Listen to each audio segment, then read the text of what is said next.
በስመ አብ ወወልድ ወመንፈስ ቅዱስ አሃዱ አምላክ አሜን። ቃለ አዋዲ ሰዎች ሁሉ እንዲድኑና እውነቱን ወደ ማወቅ እንዲደርሱ የሚወደውን የዘላለም አምላክ የዘላለም ሐሳብ የሚያስታውቅ የነበረ ያለና የመጣ ደግሞም ዳግመኛ የሚመጣውን የተባረከውን ተስፋችንን የታላቁን የአምላካችንና የመድኃኒታችንን የኢየሱስ ክርስቶስን ክብር መገለጥ እያወጀ ትውልድን የሚያነቃ ኦርቶዶክሳዊ የቴሌቪዥን መርሃ ግብር ነው። ቃለ አዋዲ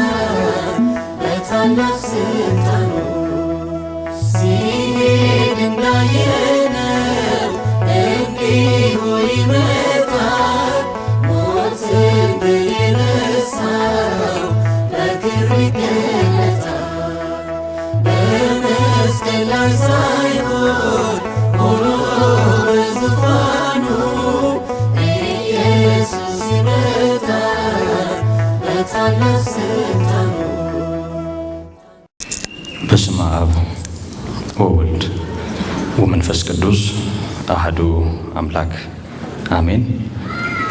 ተከበራችሁ አባቶች፣ ቀሳውስት፣ በአገልግሎት የምትመስሉኝ ወንድሞቼ ዲያቆናት፣ በልዑል አምላክ ጸጋና ምሕረት በዚህ በመሰብሰብ ይህንን የዘመን መሻገሪያ ወይም ደግሞ የአዲስ ዓመት መታሰቢያ ፕሮግራም አብራችሁን የምትካፈሉ እግዚአብሔር ዕድሜ ጸጋ ያበዛላችሁ ወገኖች፣ እንዲሁም ደግሞ በመላው ዓለም ሆናችሁ እግዚአብሔር በሰጣችሁ ዕድል አብራችሁን እግዚአብሔርን የምታመልኩ ሁላችሁ በወደደን ስለመተላለፋችን ራሱን አሳልፎ በሰጠው በጌታችንና በመድኃኒታችን በኢየሱስ ክርስቶስ ፍጹም ሰላሜ ይድረሳችሁ። እግዚአብሔር ይህን ዕድል ጊዜ ስለሰጠን ክብርና ምስጋና ለስሙ ይሁን። በሚረዳንና በሚረዳን በሕያው አምላካችን በልዑል እግዚአብሔር ጸጋና ምሕረት ተሰብስበናል። ሁልጊዜ የእግዚአብሔርን እጅ በተለያየ መንገድ እናያለን። ይህም የእግዚአብሔር ምሕረት የእግዚአብሔር ጸጋ መገለጫ ነው። ለማንኛውም ለዛሬው ያደረሰን አምላካችን እግዚአብሔር የተመሰገነ ይሁን። በዓል ስላለ ብቻ አይደለም፣ እያንዳንዱን ቀን በእግዚአብሔር ምሕረት ነው የምንኖረው። አንድ ጊዜ አንድ ቦታ እንኳን አደረሳችሁ ሲል አንድ ሰው ሰማን። ምንም ከበዓል ጋር የተገናኘ ቀን አልነበረም እና ከመሃል አንዱ ድምፁን ከፍ አድርጎ ለምኑ አለው። ለዛሬስ ቢሆን አለ። እውነት ነው። በዓላት ያው ብዙ ቀናትን ቆጥረው ወይም አስቆጥረን ተመልሰው ስለሚመጡ በተለየ ሁኔታ በተለየ ስነ ስርዓት ደምቀው ስለምናያቸው እንጂ እያንዳንዱ ቀንና ሰዓት የእግዚአብሔር የምሕረት ስጦታ ነው። ደግሞ ይህን ጊዜና ሰዓት ሰጥቶናል አይደል? እግዚአብሔርን ልናመሰግን በሌላ ምስጋና በሌላ ክብር በፊቱ ልንቆም ይህን ዕድል የሰጠን አምላካችን እግዚአብሔር የተመሰገነ ይሁን። የዕለቱን መልእክት የምንሰማው ከዮሐንስ ወንጌል ምዕራፍ 5 ተነስተን ነው። እግዚአብሔር በሰጠን ጊዜ ይህንን የመጽሐፍ ክፍል መነሻ አድርጎ ለልባችን እንደሚናገረን እናምናለን። እግዚአብሔር ጸጋ ከሁላችን ጋር ይሁን። የመንፈስ ቅዱስ ኃይል ልባችንን ያሳርፍ። እንደምንፈልገው ሳይሆን እንደሚያስፈልገን እንዳስለመደን እግዚአብሔር ይናገረን። ደግሞ ይህን የቃል ስንቅ ይዘን ዘመናትን እንድንሻገር ከኛም ባሻገር ደግሞ ለብዙዎች እግዚአብሔር የመኖር እግዚአብሔርን የማክበር ለዘላለም ሕይወት የመለየትን ጸጋ እንዲያበዛ እየተመኘን ብቻም ሳይሆን እየጸለይንም ጭምር የእግዚአብሔር የሆነውን እውነት እንሰማለን። ድንዛዜ የሚሆኑ ጤናማውን የእግዚአብሔር ቃል በማጣመም የሚሰሩ ሰው ሰምቶ እንዳያምን አምኖም እንዳይድን በሰው ሕሊና ላይ ግርዶሽ በመሆን የሚሰሩ የጨለማው ኃይላት በናዝሬቱ በኢየሱስ ክርስቶስ ስምና ሥልጣን በዚህ ጉባኤ ላይ ድል ፈንታ እንዳይኖራቸው የታሰሩ ይሁኑ። እግዚአብሔር ጸጋ ከሁላችን ጋር ይሁን። መንፈስ ቅዱስ ጉባኤያችንን ይቆጣጠር።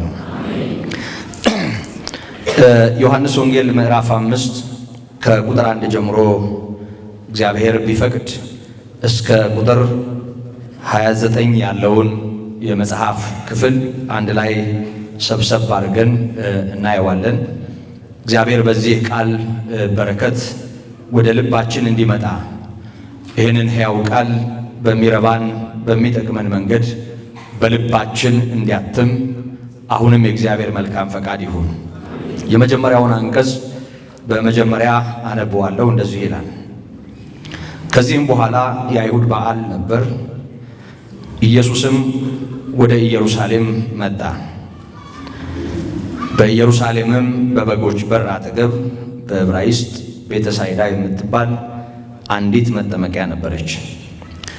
5 መመላለሻ ነበረባት። በእነዚህም ውስጥ የውሃውን መንቀሳቀስ እየጠበቁ በሽተኞችና ዕውሮች፣ አንካሶችም ሰውነታቸውም የሰለለ ብዙ ሕዝብ ይተኙ ነበር።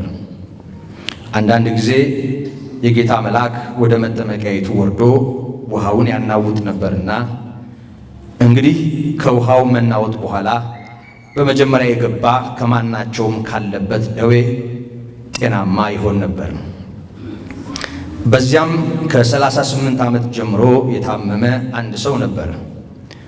ኢየሱስ ይህን ሰው ተኝቶ ባየ ጊዜ እስካሁን ብዙ ዘመን እንዲህ እንደነበረ አውቆ ልትድን ትወዳለህን? አለው።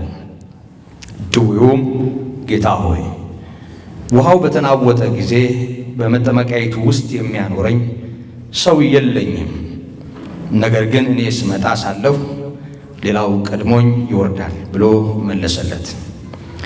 ኢየሱስ ተነሳና አልጋህን ተሸክመ ሂድ አለው። ወዲያውም ሰውየው ዳነ፣ አልጋውንም ተሸክሞ ሄደ።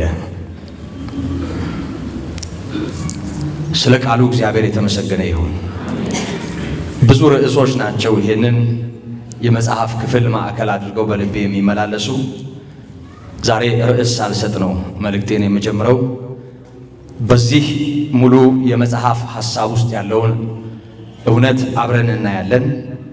እግዚአብሔር ለልባችሁ አብይ የሆነውን እንዲያትም ርዕስ እንዲሰጣችሁ እግዚአብሔር በዚህ ጉዳይ እኔን ተናገረኝ፣ ይህ መልእክት ለእኔ ነው እንድትሉ ጊዜውን አምላካችን አባታችን የሚሆን እረኛችን ይቆጣጠር። ጌታችን ኢየሱስ ክርስቶስ አድርጓቸው ወይም ፈጽሟቸው በወንጌላት ተጽፈው ከምናያቸው ታሪኮች ብዙ ጊዜ ሲተረክ የምንሰማው ለጆሮአችን እንግዳ ያልሆነ በዮሐንስ ወንጌል ምዕራፍ 5 ከመጀመሪያው ቁጥር ጀምሮ ተመዝግቦ ዛሬ ለምንሰማው እውነትና ትምህርት መልእክት እንዲሆን ተጽፎ የምናገኘው ታሪክ አንደኛው ነው። ጌታችን በሥጋ ሰዎችን ጤናማ ለማድረግ ከእስራት ለመፍታት ችግር ሕመም የሌለበትን ጓዳና ኑሮ ሰጥቶ ምድርን ገነት ለማድረግ ባይመጣም ለታሰሩት መፈታትን፣ ለታወሩት ማየትን፣ ለተጠቁት ነፃነትን እሰብክ ዘንድ እግዚአብሔር ቀብቶኛል ወይም ቀብቶኛል እንዳለ ብዙዎችን ለማሳረፍ የተገለጠ እረፍት ነው። ክርስቶስ የሕያው እግዚአብሔር ልጅ እኔ የዋህ በልቤም ትሑት ነኝ ብሎ የተናገረ ለመልካምና ለጥሮች ብቻም ሳይሆን ለጠማሞችና ለክፎችም ሲራራ ያየነው የማንም ጉስቁልና፣ የማንም መከራ፣ የማንም ሐዘን ደስታው ያይደለ ከሚያለቅሱም ጋራ ሲያለቅስ የታየ የሕያው እግዚአብሔር ልጅ ነው። ይሄ ጌታ ወደ ቤተሳይዳ ወደ መጠመቂያው ስፍራ ሲመጣ የነበረውን ሁኔታ ይነግረናል። በዚህ የመጠመቂያ ስፍራ ብዙ በሽተኞች ተኝተዋል። በዝርዝር አንካሶች፣ ሰውነታቸው ልምሾ የሆነ ሽባዎች፣ አይነ ስውራን፣ ራሳቸውን ጨርሶ መርዳት የማይችሉ መቆጣጠር የማይችሉ ህሙማን፣ ብዙ ደዌ ያለባቸው ሰዎች በዙሪያው ተኝተው 5 መመላለሻ ወይም መውጫና መውረጃ ባለው ሰፊ የመጠመቂያ ገንዳ ዙሪያ በተዘጋጀ መጠለያ ለዘመናት ምሕረት ወይም ፈውስ ሲፈልጉ እንደኖሩ ቃሉ ይናገራል። የፈውሱ ስነ ስርዓት የሚከናወነው ድንገት ነው። ታስቦበት የፈውስ ፕሮግራም ተብሎ ተለጥፎ በዚህ ቀን በሽተኞች ይድናሉ የሚል ማስታወቂያ ተሰርቶለት ሳይሆን ራሱ እግዚአብሔር የላከው መልአክ ውሃውን ሲያንቀሳቅስና ሲያናውጥ ያኔ ቀድሞ በውሃው የተነካ ወይም የተነከረ ሰው ከማናቸውም ደዌ ይድናል ነው የሚለው ቃሉ። ፈውስ የልጆች እንጀራ ነው። ማዳን ደግሞ የእግዚአብሔር ነው። እንዴት እንደሚያድን እግዚአብሔር ያውቃል። በዚህ የመጠመቂያ ስፍራ እግዚአብሔር ሲያድን የነበረው በእንዲህ ሁኔታ ነው። ስለዚህ በዚህ የመጠመቂያ ስፍራ ገንዳው በጣም ሰፊ ነው። ከዚህ አዳራሽ ያላነሰ ነው። አሁንም መታሰቢያ ሆኖ ብዙዎች ባይድኑበትም ባይፈወሱበትም እንዳለ ይጎበኛል። ፍርስራሽ ዙሪያው ከቦት መጠለያው ተዛንፎ የሚታይ አሁንም የሚጎበኝ በጣም ሰፊ ቦታ ነው። በዛ የመጠመቂያ ስፍራ 5 መውረጃዎች አሉ። አቅም ያለው ፈጥኖ በመውረድ ውሃ ውስጥ ይነከራል። ወገን ዘመድ ያለው ይጣላል፣ ወደዛ ቀድሞ ይገባል። መልአኩ መጥቶ ውሃውን ባንቀሳቀሰበት ቅጽበት ቀድሞ የገባ ከማናቸውም ደዌ ይፈወሳል ነው የሚለው ቃሉ። የዚህ ሰው ዕድል በህመም ብቻም ሳይሆን ከህመም በሚከፋው ብቸኝነትም ጭምር የተገለጠ ነው። የዚህ ሰው በሽታ ሰውነቱ ላይ ያለ ደዌ ብቻ አይደለም። አይኑን የሚያሳርፍባቸው ያግዙኛል የሚላቸውም ሰዎች የሌሉት ሰው ነው። ይህ ሰው ዘመዶቹ ይለቁበት ወይም ደግሞ በተለያየ ምክንያት ተሰላጅተው ትተውት ይኖሩ ወይም ደግሞ የሱ ዘመድና ወገን የተባሉ ሰዎች በዛ ቦታ ተገኝተው እሱን ለማገዝ በተለያየ ምክንያት ይታሰሩ። ዝርዝር ነገር አናውቅም፣ ግን ሰው የሌለው ሰው ነው። በእርግጠኝነት እጅግሩን ከያዘው ችግር በላይ ህሊናውን ያሰረው ምን እንደሆነ እናያለን። ጌታ ኢየሱስ ክርስቶስ ልትድን ትወዳለህ ወይ ብሎ ሲጠይቀው ቀጥተኛ ምላሹ የነበረው አዎ አልነበረም። መዳን እወድ ነበር፣ ግን ውሃው ሲንቀሳቀስ እኔን ለመርዳት አቅም ያለው የሚያግዘኝ ሰው የለኝም። ሰው አልባ ስለሆንኩ ዘመድ ስለሌለኝ ወገን ስለሌለኝ ብዙዎች ከኔ ቀድመው መተው ከኔ በኋላ መተው ከኔ ቀድመው እየተፈወሱ ይሄንን ሁሉ ዘመን በዚህ አለሁ ነው ምላሹ። 38 ዓመት ታስሮ እንደነበረ በበሽታ ነው የሚናገረው። 38 ዓመት እንዲህ ባለ ሁኔታ መኖር ምን ማለት እንደሆነ አስቡ። ሰው በህይወት ምን ያህል ይኖራል በምድር ላይ? ሰው ልጅ አብዛኛውን ጊዜ ከሚኖርበት የእድሜ እድል የሚበዛውን ጊዜ ያሳለፈው ታስሮ ነው። ይሄ ሰው ጤና እያማረው ቆሞ መሄድ እያማረው ተተብትቦ የሚኖር ሰው ነው። በእንዲህ አይነት ሁኔታ የጤና ችግር ያለበት ይህ ሰው ኢየሱስ ክርስቶስ እስከመጣበት ጊዜና ሰዓት ድረስ ያለ እርዳታ በእንዲህ አይነት ሁኔታ መኖሩ እጅግ ያሳዝናል። ጌታ ይሄንን ስለሚያውቅ ቀጥ ብሎ ወደዚህ ሰውዬ መጣ። ያውቃል። የመጣበትም ዓላማ ይሄ ነው። እንኳን ሰው በሌለበት ሰው ባለበትም ቢኖር የሚያስፈልገ መድኃኒት ክርስቶስ ነው። እንኳን ወዳጅ በሌለበት ሺህ ወዳጅ ቢኖር እንደ ኢየሱስ ክርስቶስ የሚሆን የለም። እንኳን እንዲህ ባለ ምድረ በዳ ላይ ወድቆ አሉ የሚባሉ በስልጣንም በኃይልም በገንዘብም የበረቱ ዙሪያችን ቢሰበሰቡ ያለ ኢየሱስ ክርስቶስ ነፍሳችን አታርፍም። እውነተኛው እረፍት ኢየሱስ ክርስቶስ ነው። እንኳን ሰው አልነበረው። ምክንያቱም መልአኩ ሲመጣ በሚያናውጠው ከመዳን በላይ የነፍሱ መድኃኒት የሆነው ኢየሱስ ክርስቶስ ወደ እርሱ እንዲመጣ ምክንያት ሆነ። ስለዚህ ክርስቶስ ወደዚህ ሰው መጣ። ይህንን ሰው ተመለከተ። አንተ ሰው ልትድን ትወዳለህ? ጥያቄው እንዲሁ እኛ በለመድነው ሁኔታ ስናስበው ልክ አይመስልም አይደል? ግን ጥያቄው ክርስቶስ ስለሆነ ልክ ነው። መቼም ማየት የማይችልን ሰው ብታይ ምን ይመስልሃል ማለት እንደው ማጓጓት አይመስላችሁ? ሌላውን ለመናገር ስላልደፈርኩ ነው።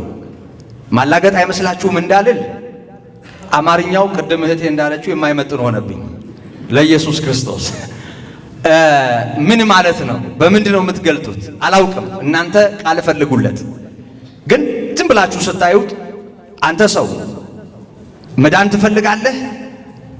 መዳን ፈልጎ ያንን ያህል ዘመን መኝታ ላይ ለቆየ ሰው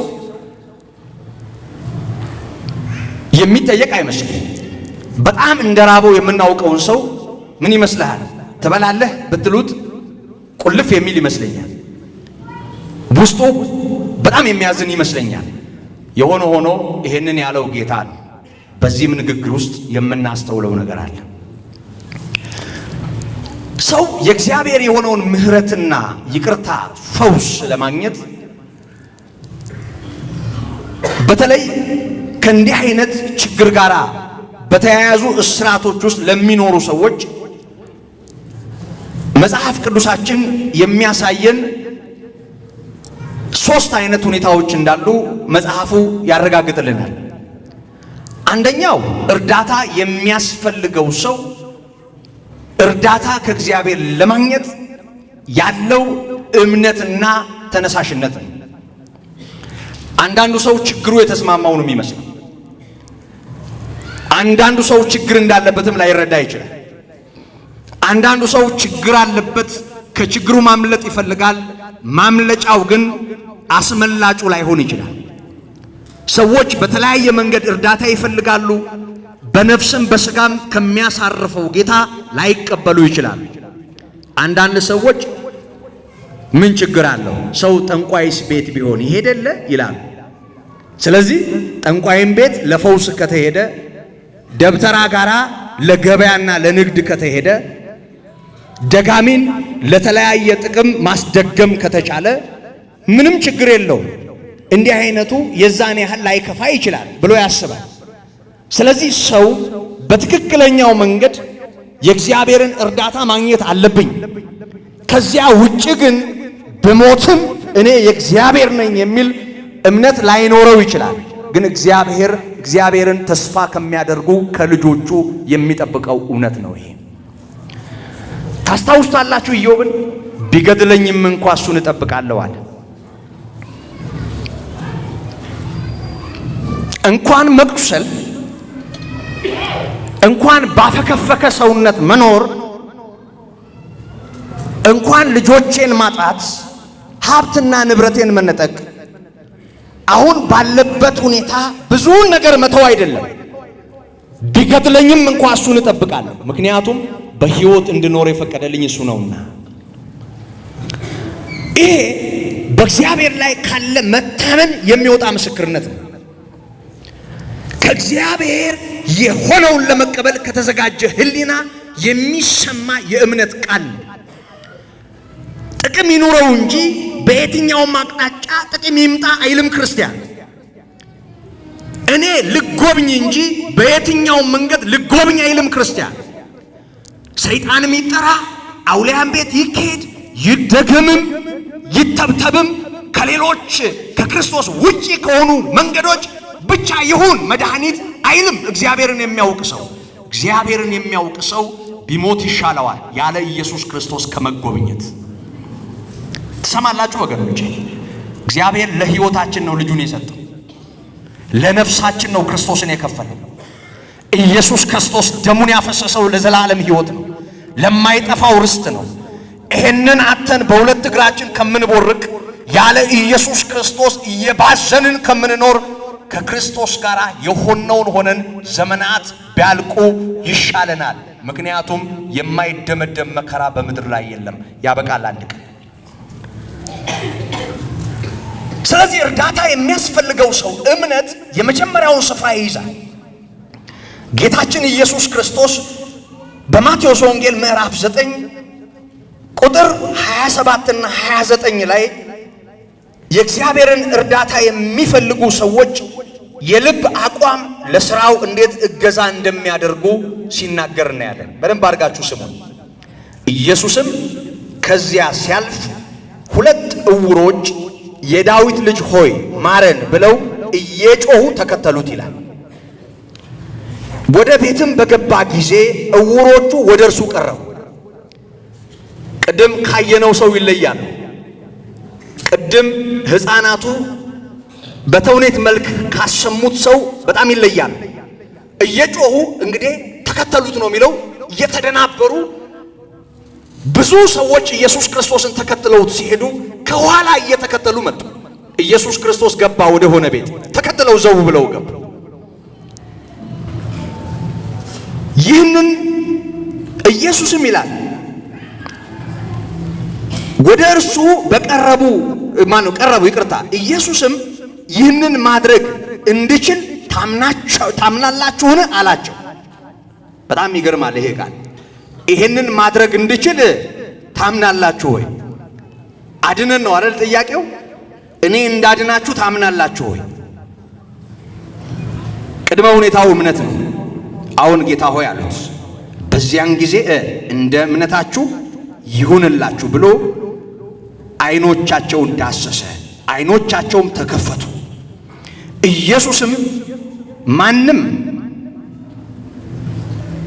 ጥሩ ቀጣዩን ሐሳብ ልተው በጊዜው አስፈላጊ ስላልሆነ ፈወሰ። እነዚህ ሰዎች የነዚህ ሰዎች መፈወስ የነሱን እምነትና የእምነት አቋም የሚያረጋግጥ ሆኖ ተመዘገበ። ብዙ ጊዜ አነሳዋለሁ። በማርቆስ ምዕራፍ 6 ቁጥር 5 ላይ ጌታችን መድኃኒታችን ኢየሱስ ክርስቶስ ወደ አንዲት ከተማ ሄደ። በከተማይቱ የነበሩ ብዙ ሰዎችን አዳነ። ቁጥር 5 ላይ እንዲህ የሚል ቃል ተመዝግቦ እናያለን።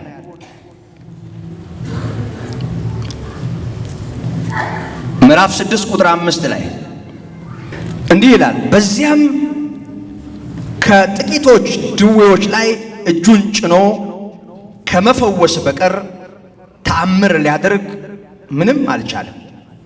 ስለ አለማመናቸውም ተደነቀ ይላል። አይገርምም ቃል?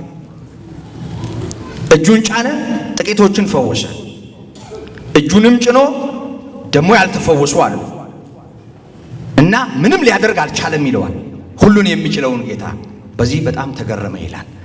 ሰው ያን ያህል ክርስቶስ እጁን ዘርግቶበት አለመጎብኘትም ይችላል ማለት ነው። በምን ምክንያት? ባለማመን። ይሄ የእግዚአብሔርን እርዳታ ወደኛ ሕይወት የሚጋብዝ የመጀመሪያው ምክንያት ነው። ሁለተኛው በተረጂው ፈንታ የሚገለጥ እምነት ነው። በተረጂው ፈንታ የሚገለጥን እምነት በተመለከተ በማቴዎስ ወንጌል ምዕራፍ 8 ከቁጥር 5 ጀምሮ እስከ 10፣ በማቴዎስ ወንጌል ምዕራፍ 17 ከቁጥር 15 ጀምሮ እስከ 20 ያለውን ቃል ማየት ትችላላችሁ። ከዚህም ጋር በተያያዥነት በያዕቆብ ምዕራፍ 5 ከቁጥር 14 ጀምሮ እስከ ቁጥር 16 የቤተ ክርስቲያን አገልጋዮች የሚሰጡትን ዘይት እየቀቡ የሚያደርጉትን የጸሎት አገልግሎትም ጭምር ከዚህ ጋር የይዘን ማየት እንችላለን። ሌሊት እየጣለው ደሞ በጨረቃ አረፋ እያስደፈቀው በልጁ ሕይወት ሰይጣን እየተጫወተበት የነበረ አንድ ሰው ወደ ጌታ ቀርቦ መጀመሪያ ደቀ መዛሙርቱን መጠየቁ፣ ደቀ መዛሙርቱ ሊረዱት ያንን ሰው እንዳልቻሉ ቃሉ ይናገራል። የማቴዎስ ወንጌል ምዕራፍ 17 ቃል። ከዚያ በኋላ ይሄ ሰው ወደ ጌታ ቀርቦ እንዴት ባለ እምነት እንደለመነውም ቃሉ ይናገራል። ጌታ ኢየሱስ ክርስቶስ እመጣለሁ ሂድ ብሎ ወደ ቤቱ መጥቶ ሊረዳው ሲናገር አይ ሲል እናያለን። ወደ እኔ ቤት ልትገባ አይገባህም፣ እኔ እንዳቅሜ ባለስልጣን ነኝ፣ እኔ እንዳቅሜ የማዛቸው ሰዎች አሉ። አንዱን ና ብለው ይመጣል፣ ሌላኛውን ሂድ ብለው ይሄዳል። ግን አንተ ከቤቴ ጣሪያ በታች ልትገባ አይገባህም፣ እዚህ ሆነህ ቃል ተናገር፣ ብላቴናዬ ይፈወሳል። እግዚአብሔር ይመስገን። የታመመው እንዲያምን አልተፈለገም ወይም አልተጠየቀም። ስለታመመው ሰው እንዲህ ባለ ሁኔታ መጥቶ የቆመው ሰው ጸሎት ወይም ደግሞ በጌታ ፊት ያቀረበው ልመና በቤት የነበሩ ሕሙማንን ሲያግዝ እናያለን። ይሄ በሚያምኑ ሰዎች የእምነት አቅም መጠን ደግሞ በሌላ ችግሮች ውስጥ ያሉ ሰዎችን እግዚአብሔር የሚረዳበትን ሁኔታ እናያለን። ለዚህ ነው ጸሎት የሚያስፈልገን። ለሚያምን ብቻ አይደለም፣ ለማያምንም ጭምር። እግዚአብሔርን ተስፋ ለሚያደርግ ብቻ አይደለም፣ ተስፋ ለማያደርግም ጭምር። ጥሩ ሰዎች ለሆኑት ብቻ አይደለም፣ ደግሞ ላልሆኑትም ጭምር። ደግሞ እኛ ጋር ላሉ ለምናውቃቸው ብቻ አይደለም፣ ደግሞ በተለያየ መንገድ ታስረው ለሚኖሩ ለሌሎች ሰዎች። ከዚህ የተነሳ የቤተሰብ ችግሮች ባሉባቸው ጉዳዮች ላይ በእግዚአብሔር ፊት የመቆም አቅም ያላቸው ሰዎች ለሌላው ፈውስ ይሆናል። ወገኖቼ ከወሬያችን ከንግግራችን በላይ የሰው ልጆችን ታሪክ የሚቀይር ኃይል የኢየሱስ ክርስቶስ ስም ውስጥ አለ። ስሙን ማዕከል በማድረግ የእግዚአብሔርን ማዳን ተስፋ ማድረግ እውነቴን ነው ምላችሁ በብዙ ሰዎች ሕይወት ውስጥ የእግዚአብሔርን ጸጋ ያመጣል። ስለዚህ እያንዳንዱ ሰው ከዚህ እውነት የሚማረው ነገር አለ። ወገኖቼ ስለማያምኑ ሰዎች፣ በጣም በተበላሸ ሕሊና ስለሚኖሩ ሰዎች፣ ኢየሱስ ክርስቶስን ባለማወቅ ጨለማው ስለሚኖሩ ሰዎች፣ በተለያየ ደዌ ታስረው ግን የሚፈታው ጌታ መሆኑን ለማያስተውሉ ሰዎች ክርስቶስ ያድናል የምንል ሰዎች ጉልበታችንን መሬት እናስነካ። ምሕረት ይወጣል ወገኖቼ፣ ፈውስ ይወጣል ወገኖቼ። የእግዚአብሔር ቃል ኢየሱስ ክርስቶስ የትም ላለ ያለ ስፍራ ወሰን የሚወነጨፍ ለመፍትሄ የሚሻገር ኃይል ነው። ክርስቶስ ያድናል፣ ለሁሉ ይሆናል። ይሄን ማስተዋል ይኖርብናል። ይሄ የሚያምንን ሰው እምነት ነው የሚያሳየው። ወገኖቼ በደንብ አስተውሉ። የማያምኑ ልጆች ያሏችሁ ወላጆች አስተውሉ። በጣም አስቸጋሪ ባሎች ያሏችሁ ሚስቶች አስተውሉ። በጣም ጤነኛ ያልሆኑ ሚስቶች ያሏችሁ ባሎች አስተውሉ። በጣም ረባሽና በጥባጭ የሆኑ ልጆች ያሏችሁ አስተውሉ ወላጆች። ደግሞም በአገር በምድር በዙሪያችን ላለው ችግር ሁሉ አስተውሉ። እኔና እናንተ ማመን ይጠበቅብናል። እኔና እናንተ ካመንን ለብዙዎች እረፍት እንሆናለን። እርግጠኛ ነኝ። ይሄንን አምኜ ነው የምናገረው። እግዚአብሔር ለምድሪቱ ምሕረት ያመጣል። እግዚአብሔር ለብዙዎች ፈውስ ያመጣል። እግዚአብሔር የደምን ጅረት ያቆማል።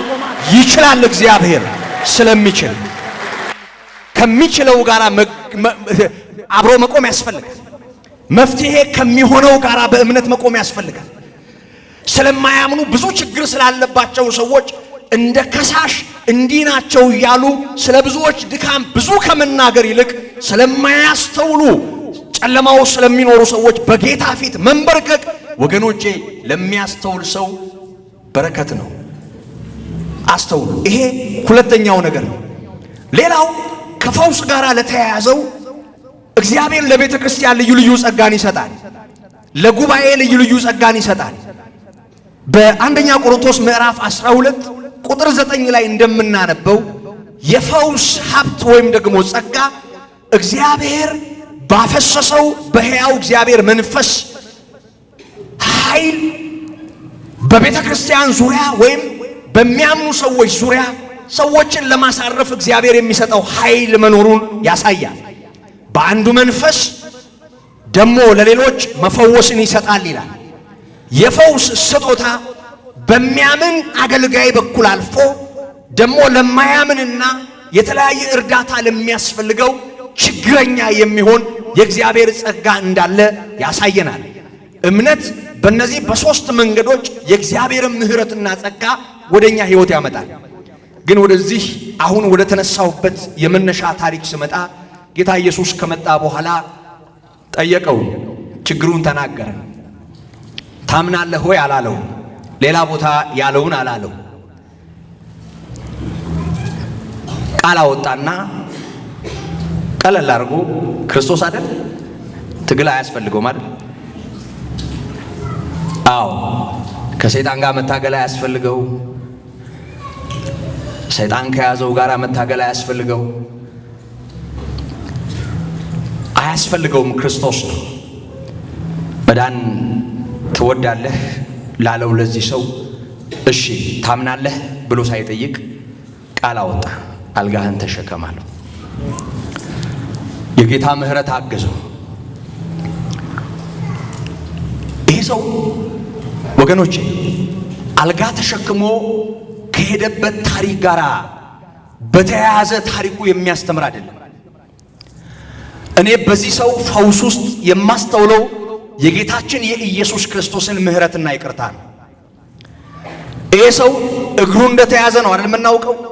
እጁ እንደተያዘ ነው የምናውቀው። አቅም ኖሮት ተሽቀዳድሞ ለፈውስ ወደ መጠመቂያው እንደማይወረወር ነው የምናውቀው። ስለ ልቡ ምንም ነገር አልተጻፈም። ልቡን መጨረሻ ላይ እናገኘዋለን። ጌታ በዚህ ልቡ እንዲያምንም ከዚህ ሰው ያልጠበቀም እመንም አላለው። አልጋህን ተሸከም ነው ያለው። ለምን እንዳላለው ቀጣዩ አንቀጽ ላይ ታስተውላላችሁ። ይህ ሰው አልጋውን ተሸከመ። በብዙዎች ፊት እየዘለለ እግዚአብሔርን እየባረከ የስካር ያህል በሆነለት ነገር ተገርሞ ዞር ብሎ ያዳነውንም ሳይመለከት እየፈነጠዘ ወዲያ ወዲህ ማለት ጀመረ። የእሱ ፈንጠዝያ የአይሁድን ትኩረት ሳበ። በዙሪያው የነበሩ የዕለት ጠበቆች በቁጣ ተነሱ። አንተ ሰው ዛሬ ሰንበት ነው አሉት። ቀኑን ሊያሳስቡት ሞከሩ። ቀኑ የእሱ እንደነበረ አላወቁም እነዚህ ሰዎች። ምክንያቱም ኢየሱስ ክርስቶስ ወደዚህ ሰው የመጣበት አልጋውን የተሸከመበት ይሄ ሰው ከእስራት የተፈታበት የእግዚአብሔርን ጸጋ ያየበት ዕለት ነው ሰንበት። ሰንበት ማለት እኮ እረፍት ማለት ነው፣ ቀን ማለት አይደለም። እረፍት ደግሞ ክርስቶስ ነው። ሰው እንደታሰረ አልጋ ላይ ተኝቶ ሰንበት ነው ዛሬ ቢል፣ ሰው እንደተተበተበ ባያርስና ባይቆፍር፣ ሰው እንደተገነሰ በተለያየ ነገር እየኖረ ዛሬ እረፍቴ ነው ብሎ ተንደላቆ ቢተኛ የሚያርፍ ይመስላችኋል? ወገኖቼ እረፍት የውላችሁ በልባችን የሚፈስ የእግዚአብሔር ስጦታ ነው። ክርስቶስ ያላገኛት ነፍስ አታርፍም።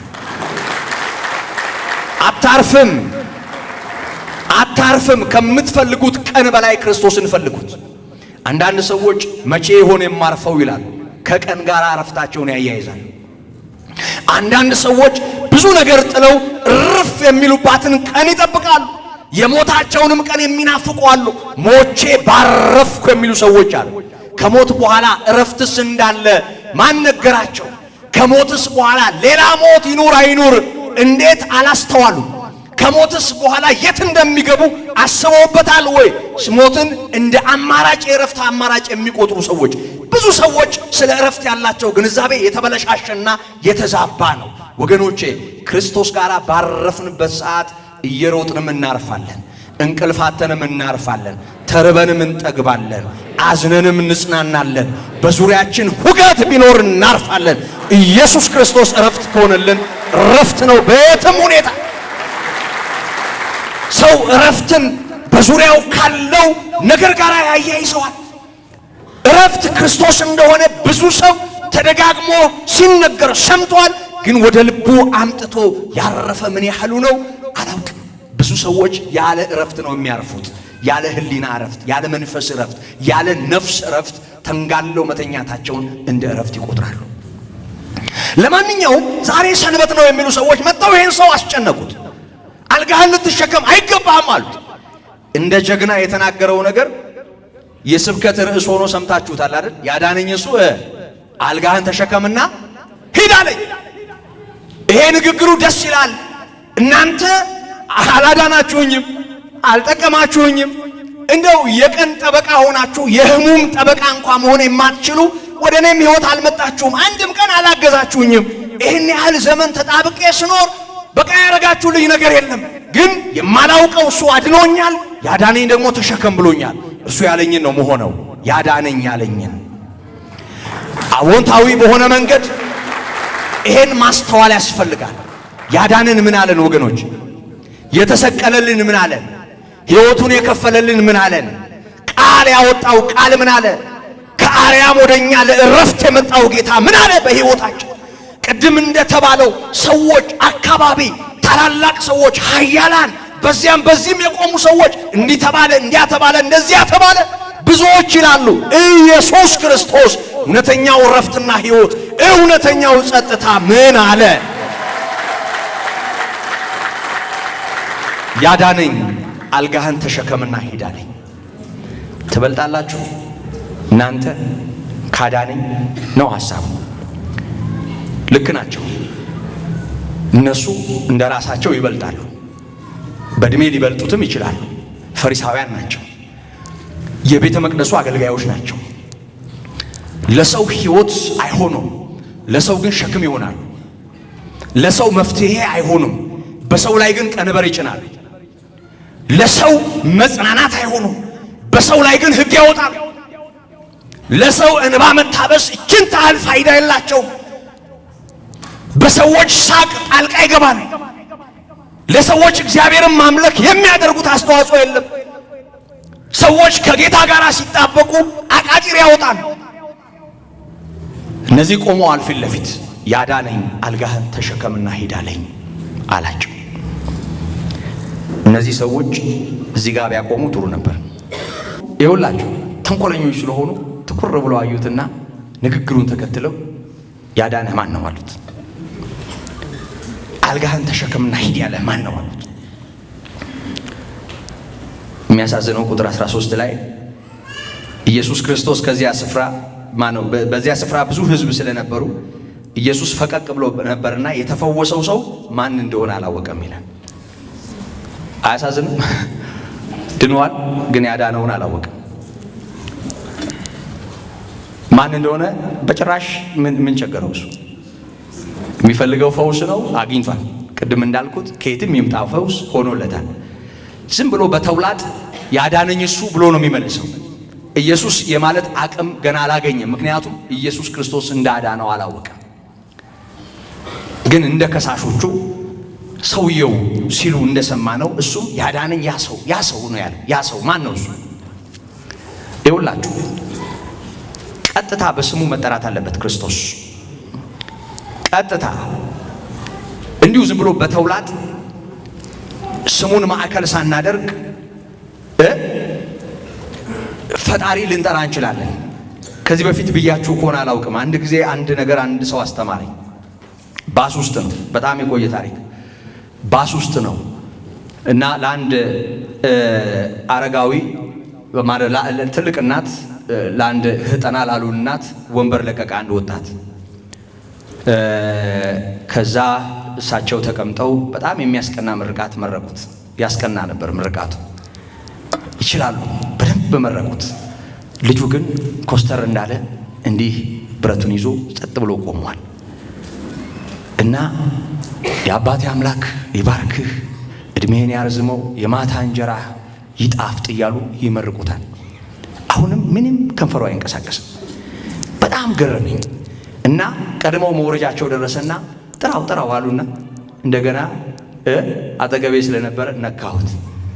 ይጠራዋል ና ብለው ጠርተው ቦታቸውን አስረከቡና አሁንም እየመረቁት ሄዱ። ኮስተር እንዳለ አሁንም መጥቶ ቁጭ አለ። አሜን አይልም። ገረመኝ። እና እኔ እኮ በምርቃታቸው ቀንቻለሁ፣ ለምንድን ነው አሜን ያላልከው አሉት። የአባቴ አምላክ ይባርክህ ነው ያሉት። የአባታቸው አምላክ ማን እንደሆነ ምን አውቃለሁ?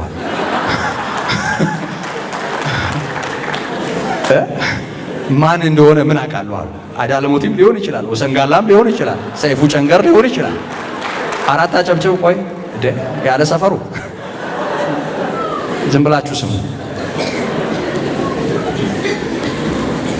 እና በጣም ገርሞኝ ነው ያለፍኩት። አምላክ ብለው ሰዎች ይጠራሉ። ልክ ነው። ሕያው አምላክ አለ ብለው የሚጠሩ ሰዎች አምላክ ብለው ይጥሩት፣ ችግር የለውም። ግን እሱ ማን ነው? መድኃኒቴ ሰዎች ሊሉ ይችላሉ። ግን እርሱ ማን ነው? ፈዋሼ፣ አዳኜ፣ ጌታዬ ሰዎች ሊሉ ይችላሉ።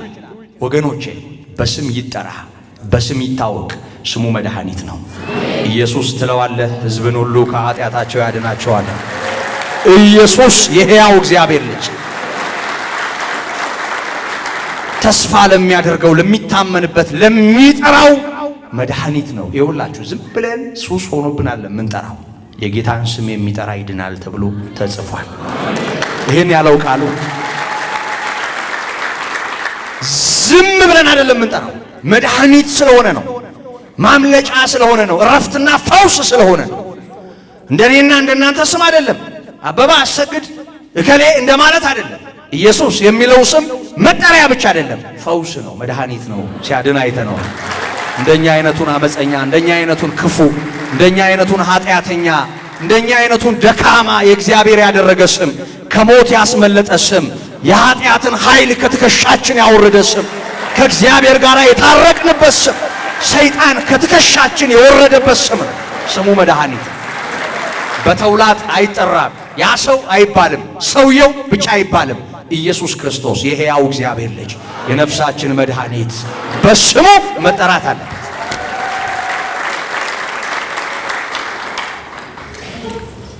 ቀጠለና ኢየሱስ ፈቀቅ ብሎ ስለነበረ ሰውየው ማን እንዳዳነው አላወቀም። ከዚህ በኋላ ኢየሱስ በመቅደስ አገኘው ይላል። የሚገርመኝ ነገር ክርስቶስ እንደገና ይሄን ሰው አድራሻ አድርጎ መጣ። ይሄ ሁለተኛው ምጽአት ከመጀመሪያው ይደንቃል። መጣ፣ ይሄን ሰው በመቅደስ አገኘው። አንተ ሰው አሁን ድነሃል አለው። ግን የባሰው እንዳይገጥምህ ተመልሰህ ኃጢአት አትስራ። ታስተውላላችሁ? ይሄ ሰውዬ በጌታ በኢየሱስ ክርስቶስ አልጋህን ተሸከም የተባለ ሰው ነው። አልጋውን ተሸክሟል። ጤና ተሰጥቶታል። ፈውስ ሆኖለታል። ይሄ ሰውዬ ታሪኩ እዚህ ጋር ቢደመደም የዘላለም ሕይወት አለው ብለን መናገር እንችላለን? እንችላለን ወይ?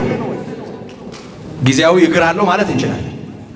እስከሚሞትበት ቀን ድረስ የሚሮጥ እግር። እጅ አለው ልንል እንችላለን። ክርስቶስ ጤና ሰጥቶታል። እስካለ ድረስ የፈለገውን የሚያከናውንበት መዳፍ። ሙሉ አካል አለው ብለን ልንናገር እንችላለን። ራሱንና ቤተሰቦቹን የሚያሳርፍበት አካል።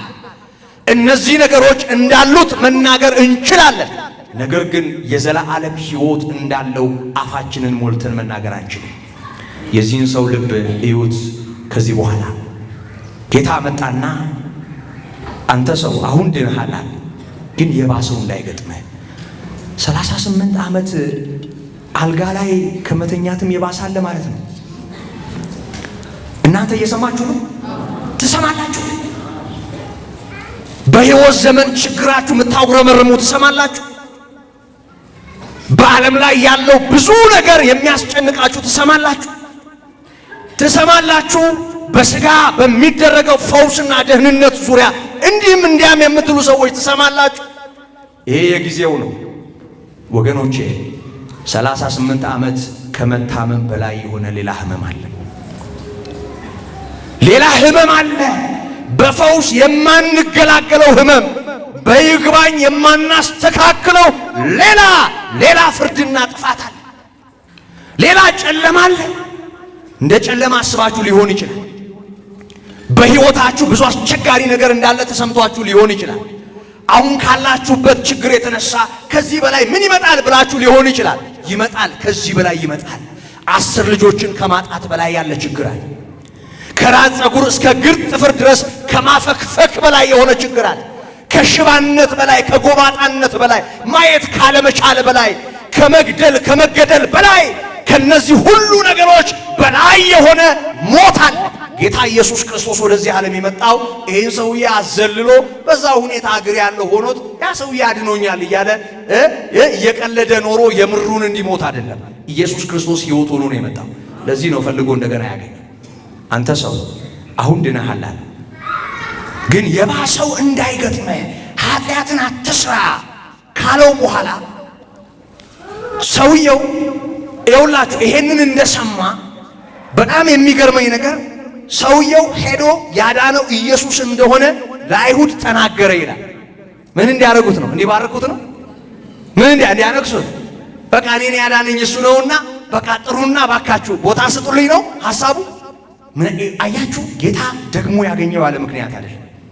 ኃጢአትን አትስራ ያለው ያለ ምክንያት አይደለም። አስቀድሞም ታምናለህ አታምንም ብሎ ሳይጠይቀው የልቡን ማንነት ስለሚያውቅ እንዲሁ ለተጠመጠመበትና እርዳታ ላጣበት ችግሩ መፍትሄ የሆነው እያወቀው ነው። ልቡን ያውቀዋል ወገኖቼ። ከእግሩ ሽባነት በላይ የልቡን መሽመድመድ ያውቃል ጌታ። ያውቃል። ጌታ የህሊናውን ስንኩልነት ያውቃል።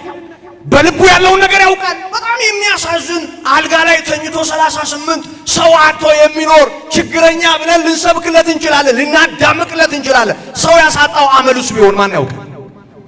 እጅ ከበሽታው በላይ ደግሞ የሚባል እኮ አለ። ደግሞ ጥሩ እኮ ታማሚዎች የመኖራቸውን ያህል ለአስታማሚ የሚያስቸግሩ እኮ ህመምተኞች አሉ አይደል? የሚደግፏቸውን የማይረዱ የሚጠቅሟቸውን የሚያሳድዱ የወላጆቻቸው የዘመዶቻቸው የወገኖቻቸው በሽታ የሆኑ ሰዎችም አሉ። ወገኖቼ ይኸውላችሁ ከሽባነት በላይ ነው ይሄ። እጅግ በጣም የሚያሳዝን እስራት ነው። በእውነት እግዚአብሔር ከልብ ሽባነት ትውልዱን ይታደገው። ከውስጥ ባዶነት እግዚአብሔር ትውልዱን ይታደገው። ይሄ ከመታመም ያልፋል። ይሄ በስጋ ከመቸገር ያልፋል። ይሄ ከመራብ ያልፋል። ይሄ ዘመድ አዝማድ ከማጣት ያልፋል። ይሄ ወገን ከማጣት ያልፋል። ወገን የሌላቸው እግዚአብሔር ወገናቸው ሆኖ ሲያመልጡ አይተናል። እንዲህ አይነቱ ሰው ከዘላለም ጨለማና ሞት አይተርፍም። እዚህ ጋር ነው ጉዳዩ ያለው። ወዲያው ጌታ መጥቶ ልኩን ነገረው አይደል? ተመልሰህ ኃጢአት አትስራ። ማንም ሰው መነካት አይፈልግም።